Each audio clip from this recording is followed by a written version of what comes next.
The Foundation had always been a secret, a whisper behind the curtains of the world's most disturbing anomalies. But as of late, there was one anomaly that unsettled even the most stoic agents. SCP-3371, a phenomenon so elusive that its very existence was debated among the Foundation's senior members. Some dismissed it as a myth, others believed it was a core part of the universe's dark fabric, waiting silently for the right moment to reveal itself. It began with rumors, tales whispered by new recruits and dismissed as paranoia. They spoke of a shadow lurking at the edges of reality, a presence that could flicker into existence within the Foundation's most secure records or obscured documents. It was called the Whispering Echo, and those unfortunate enough to encounter it reported hearing a voice, faint and distant at first, but gradually growing clearer and more insistent.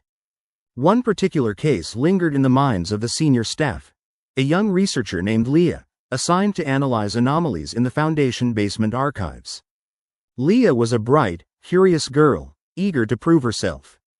She had been working late into the night, through the dim glow of her monitor, when she first encountered the whispers. It started as faint mumbling, indistinguishable at first, but slowly it grew louder, clearer. She was sure she could hear her name, Leah, reverberating from the shadows behind her. She spun around, heart pounding, but there was nothing. Just the flickering fluorescent lights and the thick silence of the archives. She told herself it was her imagination, exhaustion playing tricks, or maybe some sort of malfunction in her headset. But then the whispers returned, more insistent. This time she heard other phrases. "You're already one of us, and you can't escape." The voices sounded layered, overlapping like a chorus of disconnected consciousnesses. Leah's skin crawled, and she hurried out of the archives, trembling. The next day, she seemed different. Her eyes were glassy, her hands trembling. She refused to speak about what she'd heard, but her coworkers noticed she kept glancing over her shoulder, as if expecting something, or someone, to appear. And then Leah disappeared. It was only hours later that her lifeless body was found in her office, curled in the fetal position, eyes staring vacantly at the ceiling. No signs of trauma, no apparent cause of death, except for faint, ghostly whisper-like voices that echoed faintly in the room when the authorities arrived. The medical examiner's report noted her heartbeat had halted abruptly, and her body showed signs of extreme psychological distress. The Foundation classified it as unexplained stress-induced death, but rumors spiraled that Leah had succumbed to something else, something unseen.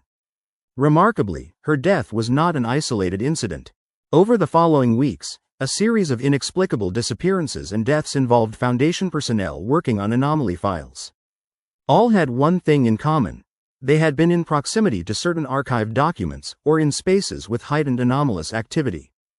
Tests revealed no biological cause, however, many investigators believed these people had fallen victim to SCP-3371, the entity, or phenomenon, that lurked just beyond perception. The Foundation's internal investigations were swiftly silenced. Cover-ups ensued, and classified directives kept most personnel from discussing the events. Yet unexplained anomalies persisted. Shadows flickering when no one was there, whispered voices echoing in empty hallways, and, most chillingly, reports of personnel seeing figures that no one else could, tall, shadowy forms that seemed to dissolve when approached. It was as if SCP-3371 was watching, waiting for the right moment to show itself fully. Some believed it was a sentient intelligence, a fragment of the universe's dark consciousness, capable of infiltrating minds and corrupting reality. Others thought it was an echo, a lingering residual force, a memory of something ancient and malevolent that had seeped into Foundation walls, becoming intertwined with its very purpose. Then came the incident that shattered what little remained of security. A team was sent to investigate a peculiar anomaly in one of the underground containment chambers. They found it silent, save for the faint hum of electricity and a strange, cold presence lying just past the edge of perception. As the team entered, their equipment began malfunctioning, screens flickered, and static filled the air. The lead scientist, Drive Monroe, reported hearing a whisper in his mind. "You belong to me now." Suddenly, the chamber's lights died out. When power was restored, only one member remained conscious, the team's technician, Mark. His eyes were hollow, and he kept repeating, "It's here. It's part of us now." His voice was distant, almost a whisper. Whatever entity was lurking had touched him, altered him. In the aftermath, the Foundation's leadership ordered the chamber sealed indefinitely, and an extra layer of security was added. But the whispers persisted, buried deep within the silent halls of the Foundation, recurring like a ghostly lullaby. Occasionally, new personnel would report hearing faint voices, calling their names, beckoning them to look away or toward shadows that moved with a life of their own.